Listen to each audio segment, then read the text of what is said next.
What is up, my friends? Welcome to another Global Economic Report. Today, right now, in this video, we're going to talk about General Motors, which saw a upwards of 7.9% increase yesterday because a whole bunch of people got fired. Apparently, stocks do well when a bunch of people get fired. So now it's still sitting positive 4.79%. They want to cut 15% of the workforce. 15,000 jobs are going to be cut. I just read through this, and here's what's interesting about all this, right? Is look at like this direct comment, for example. This industry is changing very rapidly. These are things we're doing to strengthen our core business. What are you talking about? They got a bailout in 2008, 2009 and had unprecedented growth. They've enjoyed an easy 12-year bubble where they've delayed technology and once again put a fossil fuels over electric or other advanced new cutting-edge technologies that are in the long run probably going to prove to be more efficient and definitely more green from a climate control standpoint. So that's a really ignorant statement to make. This industry is changing very rapidly. It's not. You guys have slow played everything.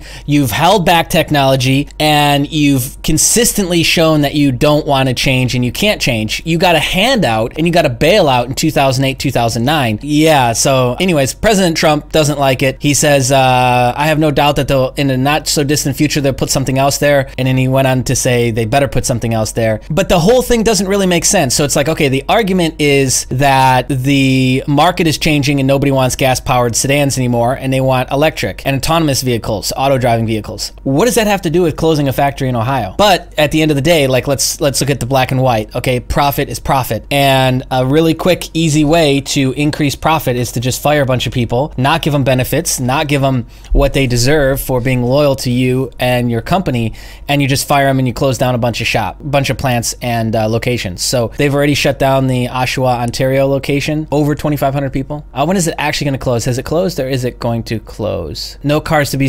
assembled at the plant past December 2019. Plant employees 2,522 total workers. Yeah, the argument is that more autonomous vehicles, more electric vehicles. Like I said, what does that got to do with closing down a plant in Ohio? Ohio is a big swing state for the Republicans and for Trump, though, for the 2020 election. So you better believe he is going to work his ass off to get something else put in there and to help them really realize, I don't know, something else they can do. But you just build electric cars out of there then. Stop building gas-powered cars. But it's not that easy, and I understand that with trade tariffs and things in such flux from China. China is a big provider of a lot of this tech, so that puts pressure on them. Also, too, they talked about the fact that investors aren't wanting to fund or are more hesitant to fund the traditional product suite that they've had up till this point.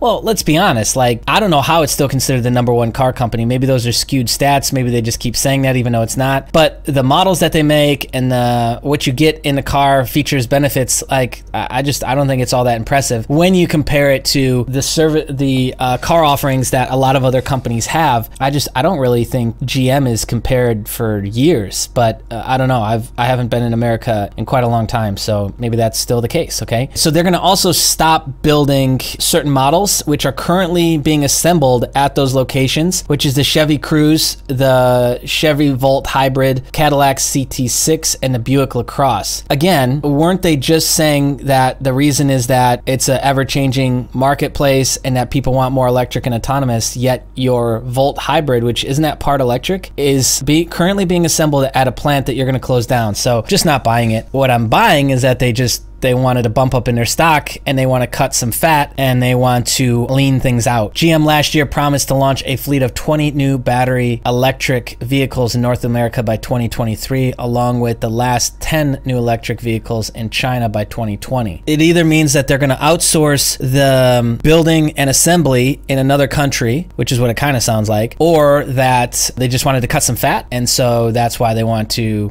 get rid of so many people. GM said it will take pre-tax charges of $3 billion to $3.8 billion to pay for the cutbacks, but expects the actions to improve annual free cash flow by $6 billion by the end of 2020. I think what a lot of what's changing is that how they're operating these plants and how they structure the actual, the corporation itself, how it's structured, I think is something else that's failing that like nobody really wants to talk about. But the old big bloated model of how a big industry like this is run, I just don't think is going to work the same moving forward, especially as we move into more autonomous and electric, but I could be completely wrong. who am I, you know? GM halt production of several plants, cut more than 14,000 jobs, so which is at 14, 15,000, somewhere in that. The reductions are part of a massive restructuring that will cost up to 3.8 billion, but again, it'll save them or free up 6 billion of cash flow by 2020, they say. And it just kind of further proves that old model like this with unions and work your job for 40 years and retire with a good pension and a good this and a good that, have good health care, those things are kind of shifting, and rightfully so it should be. It's 2018 going into 2019. I think there's better ways of doing it, and I hope that's what they're exploring, and they're not just doing this for other reasons that might be unseen at this point. Anyways, that's just echoing exactly what I just talked about. So nice little bump up in GM. If you're swing trading that, you would have already been out of it, but if you're a long-term holder, I mean, a 7% bump probably isn't enough to move you,